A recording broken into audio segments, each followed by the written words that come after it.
तो चलिए जी हाँ मेरे दोस्तों, आज स्थानीय मान और जातीय मान को क्वेश्चन को पढ़ने का प्रयास करेंगे। और सबसे पहले क्वेश्चन को बड़ी आसानी से समझेंगे कि स्थानीय मान क्या होता है और जातीय मान क्या होता है। तो स्थानीय मान जातीय मान समझ आता है, तो उसी को हम समझाने का प्रयास, जिसको भी नहीं समझ आता है वो बिल्कुल ना समझिए।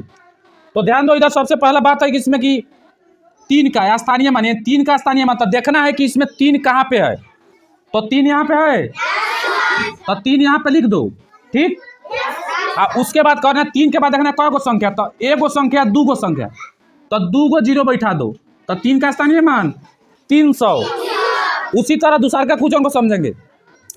24 32 में 2 का स्थानीय मान, तो क्या करना है, 2 का स्थानीय मान निकालना है। तो क्या करना है, 2 लिख देना है। यहाँ तो किसी को दिक्कत, 2 लिख देना। इसमें खोजना है 2 कहाँ पे, 2 यहाँ पे है। अब देखना कि 2 के बाद कई गो संख्या, तो 1 गो 2 गो 3 गो, इसलिए 3 गो जीरो, कई गो जीरो, 3 गो जीरो, ठीक। उसी के बाद 9 का स्थानीय मान। अब इसका जवाब आपको कमेंट सेक्शन में देना है कि 9 का स्थानीय मान क्या होता है, ठीक है।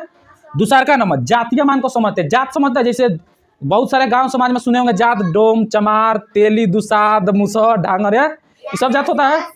लेकिन इसी में जातीय मान होता है, जिसे हम लोग बोलते हैं जातीय मान। जातीय मान का क्या होता है, यानी जातीय मान का मतलब इसमें 3 का जातीय मान, तो 3 देखना इसमें कहाँ पे है, यहाँ पे है, तो 3 का जातीय मान 3, इसमें जीरो और नहीं लगता है, ठीक है। उसी तरह 7 के जातीय मान 7 है, तो जातीय मान में जो संख्या कहा जाएगा ना वही संख्या लगेगा, ठीक है।